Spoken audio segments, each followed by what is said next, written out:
দুই বন্ধুর ডোন ব্লগে সবাইকে আমন্ত্রণ জানাই। কথিত আছে শ্রাবণ মাস মানেই দেবাদিদেব মহাদেবের জন্ম মাস।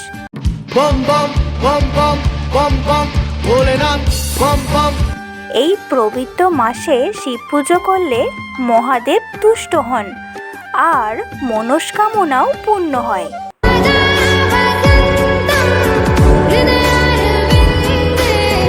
দেশের শিব মন্দিরগুলির মধ্যে অন্যতম প্রসিদ্ধ হল হুগলি জেলার তারকেশ্বর বাবা তারকনাথের মন্দির।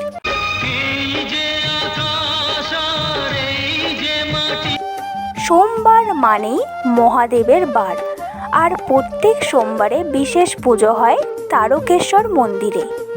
এই শ্রাবণ মাসের বাকি দিনগুলির তুলনায় সোমবারগুলোতে একটু বেশি ভিড় হয়। তারকেশ্বর চলে যাবি রে, বাবার মাথায় ঢালবি যদি জল। হুগলির বৈদ্যবাটির নিমাই তীর্থ ঘাট থেকে বেশিরভাগ মানুষ কাঁধে বাঁকে করে জল নিয়ে প্রায় ৩৫ মাইল থেকে ৪০ মাইল পথ হেঁটে উপস্থিত হন তারকনাথের মাথায় জল ঢালতে।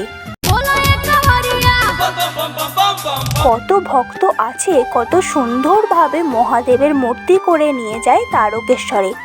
শুধু মহাদেবের মূর্তি নয়, তার সাথে কালীমার মূর্তিও দেখা যায়।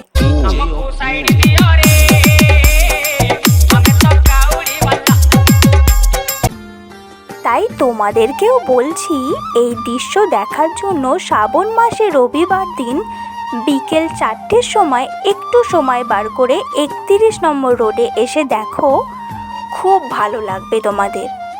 তোমাদের মনেও ইচ্ছা জাগবে বাবা মহাদেবের মাথায় জল ঢালতে যেতে। ভিডিওটা কেমন হলো জানিও। সবাই ভালো থাকো, সুস্থ থাকো।